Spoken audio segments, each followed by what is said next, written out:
It's just you all. Man, am I glad to see you guys. So here's the situation. I think I made a wrong turn coming off the path of misery because everything got really dark all of a sudden. These weird gadgets appeared on me and I'm not hearing crickets and birds anymore. Instead, it almost sounds like machinery? Wait a minute. Don't tell me. Oh, no.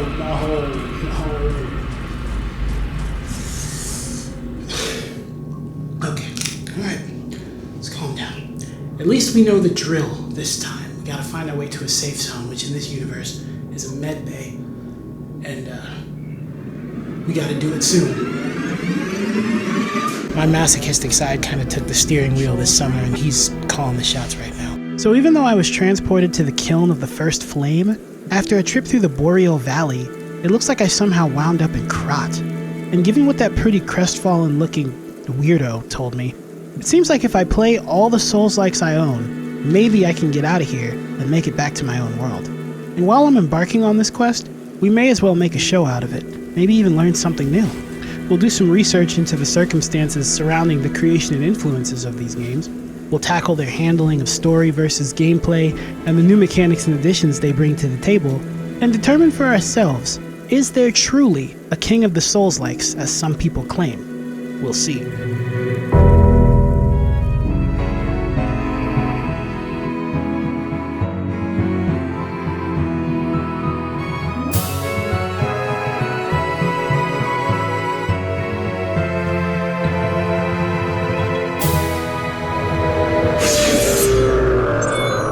Okay, the bad news is that we are very much trapped in the CREO facility. Now, whether or not this place is better or worse than Krot is a matter of opinion, but the fact of the matter is I don't have any implants, which leads me to the worst news, which is that we are completely defenseless. But, on the other hand, not having implants means that I'm not vulnerable to the surge that drove all the other workers here insane. And yes, I said the name of the game.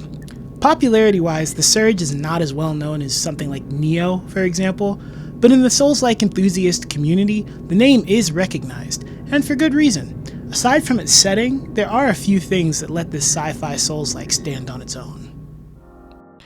This time, our creator spotlight is on Deck 13 Interactive, a company whose name we're going to hear more than once in our summer of Soulslikes, since they've actually got a prior history with these kinds of games, specifically the 2014 game, Lords of the Fallen, which they co-developed with CI Games.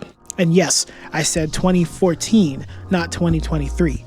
If you didn't know, there are two Soulslikes with this name, even though the one that came out last year is a successor, not a remake, and sole developing responsibilities for it fell on CI Games. But hey, we're not running a 2-for-1 special here, so let's keep it about the surge.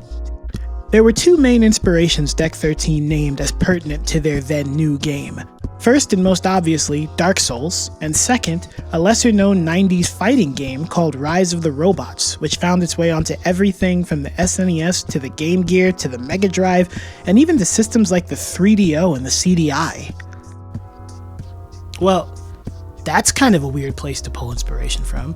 I mean, for one thing, it's not even an action RPG, it's a fighting game, and for another, you're probably asking yourself, if it was so cross-platform, how come I haven't heard of it? Well, despite a lot of hype surrounding extreme claims of cutting-edge graphics, the game was terrible, and is now unfortunately best remembered as an early example of how misleading trailers and cutscenes can be. Shalashaska, that bodes well for this game, right? But to be fair, they probably meant they were inspired by the setting and the story rather than the gameplay design. In Rise, you play as the Eco-35-2 cyborg who has to go up against the multitask AI core, the Supervisor, who's been infected with a computer virus that causes it to become sentient, so Eco-35 has to fight his way through the facility of ElectroCorp to stop it.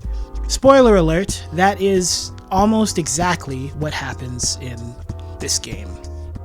While not as hyped as Lies of P, the Surge still had some eyes on it, in a time when Soulslikes weren't nearly as popular as they are now, and so the idea of a sci-fi Dark Souls felt fresh for most people. Footage and gameplay was shown for the first time in early 2016, before the game's release in mid-2017, and it did okay. You'll see this game get brought up in increasingly common threads and discussions involving new initiates of the burgeoning Soulslike community asking longtime players for recommendations. But unlike many other Soulslikes, this one never transcended that niche community. Why is that? The Surge is a frustrating game. And I don't mean in the ways that you want a Soulslike to be frustrating, but because it's just... I have so many positive things I want to say about the game. So many things I think are really, really cool. And I wish that was all I had to say about it. This game starts off differently than most Soulslikes, in that it doesn't start with the same gameplay as the rest of it. You aren't the chosen undead risen from the asylum to link the fire and postpone the destruction of the world. You aren't the badass hunter come in the midst of the long night to purge a weary people of the influence of beasts and unfathomable gods. You aren't a member of a long-maligned race come to right the balance of an eldritch power and assume your rightful place at the top of the mountain. You're a regular guy in a wheelchair. Enter Warren, a balding everyman on his way to his first day of work at the multi-billion tech conglomerate CREO. You get the ability to ambulate quickly, but this was such a unique way to start an action game, and one that immediately connects you with Warren's motivations. He can't walk, and CREO exosuits will let him, like an Avatar situation. They even let you roll down the ramp like you'd be able to in an actual wheelchair. As you roll through the facility, you get a sense of the game's universe. It's an alternate version of ours, same history, same Earth, but set in a future of total resource depletion, with CREO poised to make some desperate Hail Marys to decide the fate of humanity. The first one you're made aware of is Project Resolve, the idea of which is to launch a salvo of rockets to reseed the atmosphere and plants and whatnot, Horizon type stuff. Anyway, you're greeted with the friendly face of the company's spokesperson, Don Hackett, who you're going to see a lot of throughout this game. I know you're glad to be here. I am, and I'm glad to see ya. And as you proceed through job selection, nothing seems amiss. But when you go in for exosuit surgery, anesthesia isn't properly administered and things go tits up very quickly. And thus does the nightmarish descent into the secretive bowels of the CREO facility begin. There's something to be said about games where the entire thing takes place in one centralized location. Whether that's a city, a facility, a castle and its outskirts, that harkens to games like Metroid, where the world almost feels more immersive because the entirety of it is visibly and tangibly connected. Granted, I wish as much attention to detail had been given to some of what we're going to talk about as had been given to the wheelchair physics, but still, this is one of the most memorable openings of any of the games we're going to talk about.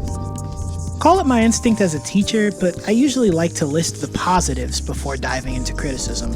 Unfortunately, I can't fully do that here because the beginning of this game instantly exposes some of the problems, and the stuff I think it shines at doesn't become apparent until later on.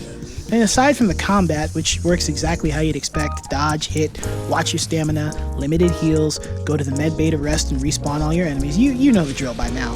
The first thing I noticed about this game is that navigating it was weirdly difficult, and it took me a while to understand why.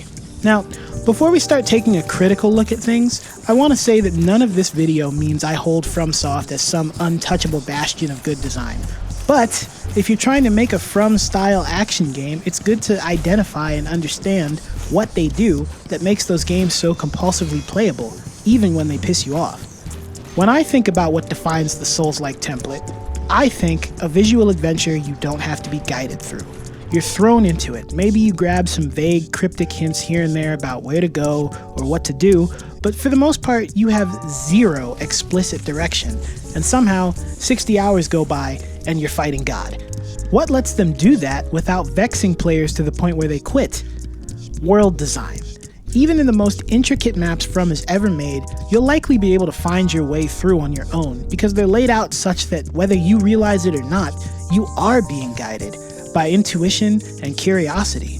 Landmarks and locations are distinct. Destinations look like somewhere you should go. Things worth exploring will, most times, invite you to explore them. A From game isn't just difficult, it's also intuitive. Well, the side quests and optional endings aren't, but that's for another video. Debatably, the biggest design issue this game suffers from is that everything in the maps looks the same. There's no carefully laid out logic and traversal, it's just a bunch of tattered tarps and gangways and corridors and dimly lit hallways that have very few distinguishing characteristics. If I had to compare it to a From game, I'd say it's a lot like the sewers in the first Dark Souls, except if that was the whole game. You'll find your way eventually, but you'll very often get lost doing it. I didn't mention it before, but this game and I actually have a history. I first got it back in 2019 when it was free on PS Plus. Tried to get into it, couldn't. Tried again a couple years ago, still couldn't.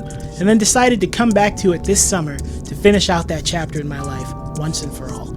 But my bigger point is, if there's one thing that the first level of your action-adventure game needs to be, it's an attention grabber, not a deterrent. Oh, but two of your favorite games are Kingdom Hearts 2 and Twilight Princess. Yes, but the slow start in those games is a part of the narrative, not the gameplay design that then carries into the rest of the game. Let me show you what I mean. The second thing I notice about this game is that you are woefully unprepared for the challenge ahead.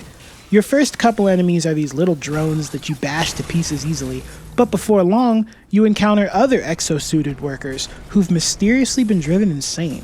And this is where I'll list one of the first design positives: the targeting system. Because of the design of the exosuit, you need to build your own armor piece by piece from scraps you obtain from enemies, and you get those scraps by performing visceral attacks and severing the appropriate part of an enemy's body.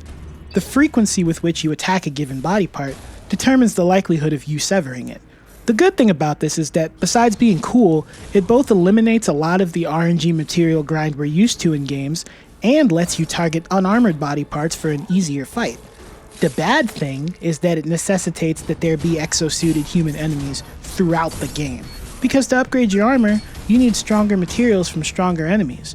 If you've played action games with gear upgrade systems, you probably expect that, but here it means that for nearly the entire game you're fighting the same guys, just scaled up over and over and over again. And the early game issues don't stop there. Play this game for less than an hour and you'll quickly realize that Warren's got a bit of a glass chin. Save for drones, pretty much any enemy in this game will take you out in no more than 3 hits. Very often 2. Save ghosts and goblins, I've never seen anything like this in my life. This is the beginning of the game. Why are the easiest grunts able to do that much damage? Now I know what you're thinking, this is an early game problem, and once I get my stats up, it'll be offset. Naturally, your first instinct in this hostile landscape is to get stronger. To do that, you have to find a replacement core for your suit, letting you level up what the game calls core power in exchange for tech scrap, this game's version of Souls, which you also use as one part of equipment improvement. But you might be surprised to find that no matter how much you level up your core power, it doesn't actually make you stronger. So now you're thinking to yourself, I know that this is this game's version of leveling up, how do I get stronger? And there's 2 answers to this question. 1, your attack and defense stats come entirely from your equipment levels, so that part targeting system I mentioned, you'd better get real familiar with it. And 2, literally everything else comes down to implants, which you find throughout the game. If you've ever played Kingdom Hearts 358-2 Days, it's similar. As your core power increases, you can slot more implants and at a higher power, since each comes with a core power cost. And since your health, energy, stamina, heals, and even some special techniques come down to implants, you're going to want to check up on them and change up your build pretty frequently. So your core power doesn't make you stronger per se, it's more like it gives you the potential to be stronger. Like everything in this game, there's good and bad things about this design choice. On the one hand, your stats being dependent on your loadout means that you can respec freely, much like Monster Hunter. So once you get your arsenal together, it actually becomes pretty fun to play around with all your different options, meaning that this game allows for experimentation, which is something that I've been critical of FromSoft on. But on the other hand, there being a limit to your equipment levels means that you can only get so strong in a given playthrough. And to be fair, this is not the only game that works like that. Sekiro has a similar system and all I do is praise that one, but, well, we'll go through the whole game and then you can decide whether it's an issue for you or not. After defeating Pax, the first of just 5 bosses in this relatively short game, another design issue rears its head. Like most Souls games, any weapon you obtain falls into a category, and all weapons in a given category have the same moveset. But unlike Souls, you're going to come across some weapons that are just objectively the best in their class, usually dropped from bosses or obtained via special means.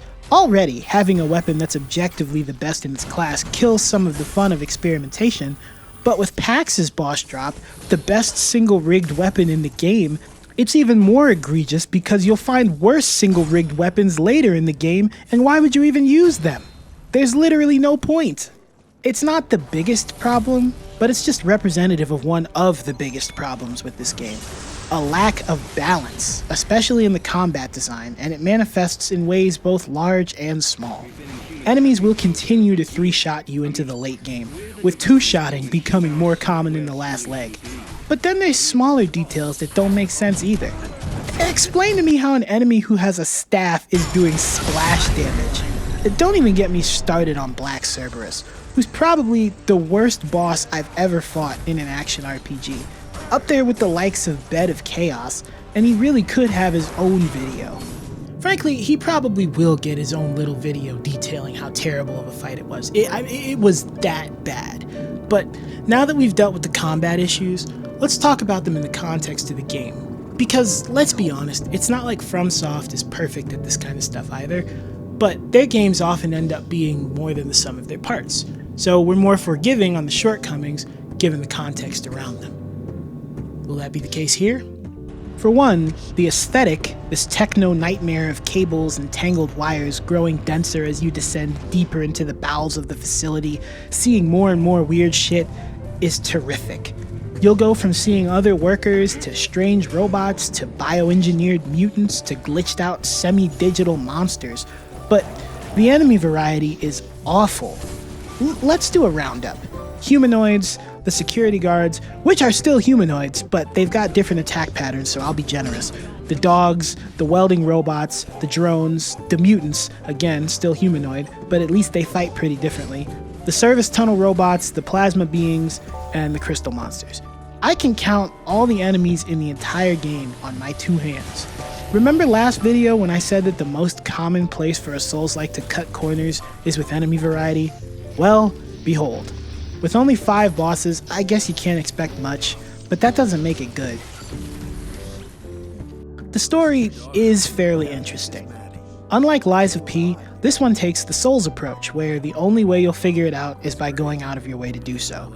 You get audio logs that help you to decipher the narrative, which is nice. In the crowd, drowning, shouting to be heard. Once all the pieces come together, you'll see it's a sci-fi horror thriller tale. There's a surge that knocks out all the infrastructure, also making the workers at CREO go insane because it messes with their implants. The board builds Project Utopia in secret. It's supposed to be the next stage of humanity. They're doing research into making people cyborgs with nanites, but those nanites go crazy, they infect people. It gestates a hive mind that assimilates all the people it's killed. I think I've tracked the source of some of our current security problems. And then the big revelation is that the board was planning on launching these nanites as a response to widespread climate crisis, which would have inadvertently destroyed the whole world. Nothing too out of the box, but still cool, especially with the setting. So I've said my positive piece about the game world. Now, I gotta point out the issues. To be fair, the actual design of the levels is astonishingly intricate, with lots of hidden rooms and passages and loopbacks, all the fun stuff you'd want in your Souls-like level design, which makes the lack of aesthetic variety even more tragic, and it only becomes more of an issue the more you play the game. It's extremely easy to get lost. There's sometimes signs around that point you in the right direction, but they only go so far, because when everything's identical, it's hard to remember where you've already been. Atmospherically, it really works for the claustrophobic, tense, nightmarish Ridley Scott thing the game has going on, but if you're gonna go that way, give me something.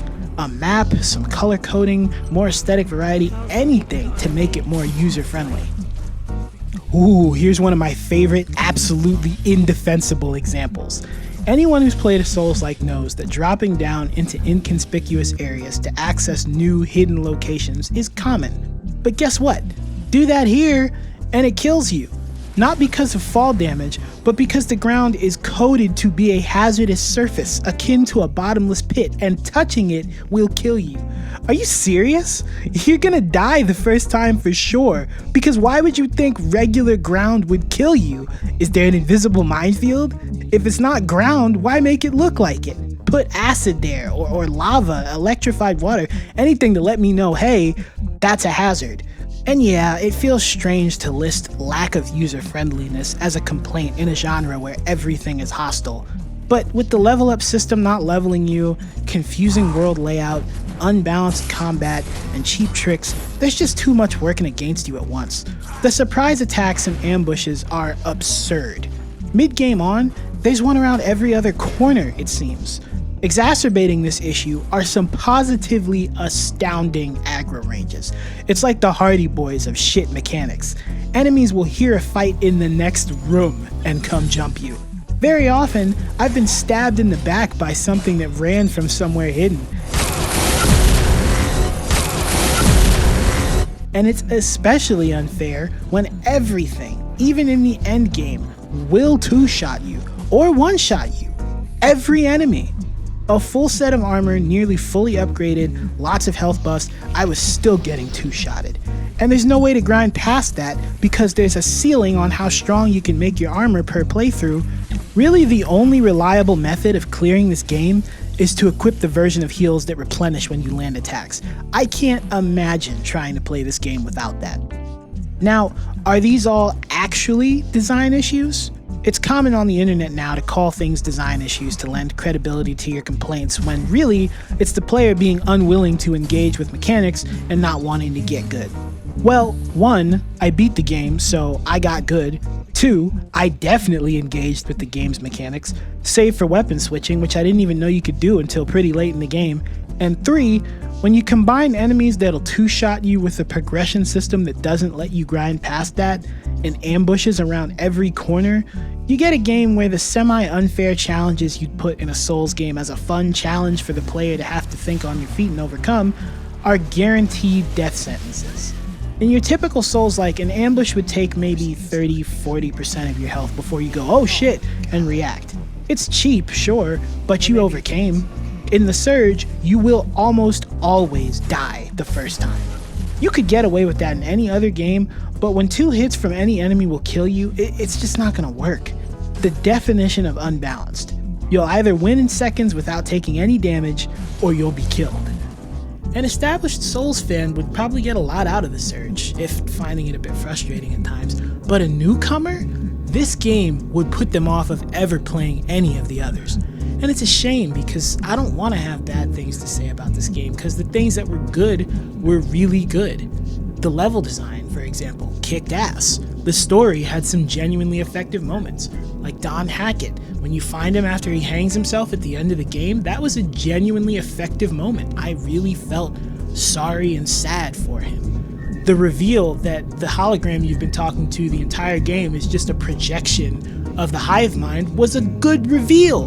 The board being robotified, Utopia being alive, all of that was a good reveal. It's just that they got basic things of how to make the game hard wrong. I mean, even in the hardest Souls games I can think of, most regular enemies are not going to be able to two-shot you. And if they can, it's because it's a big giant enemy that anybody could look at and say, oh man, if that thing hits me, it's gonna hurt. The only enemies that do not two-shot you are drones, and it doesn't even matter because they never fight by themselves. But regardless of the size in this game, it doesn't matter. You will die. Finally, let's look at something that's often the big talking point of a typical Souls game: the bosses. We've talked about 2 already. The second and third bosses, honestly, pretty goddamn good. It's not just dodge and whack, you have to actually figure out where to whack and in what sequence to dismantle them, especially the third boss, which to me was a great combination of puzzle boss and straight up fight. These 2 bosses are easily the high point of this game. Too bad they come around the middle of it. Your final boss is the hive mind in a physical incarnation called the Rogue Process, which manifests as an admittedly cool-looking monster that reminds me of the Galgoran Spectrums. And like all the enemies you've been fighting for the past 24 hours, you can take maybe 2 hits from it before you're down, so you'd better memorize those moves. By the time you make it to the second phase, you've probably fought it so many times that you're horrified to see there's a second phase. And if you're like me, and you played all night till the sun came up just to get this chapter of your life over with, you saw it running at you and you locked the fuck in because you realized that if you didn't beat it now, you probably never would, and finished this thing once and for all.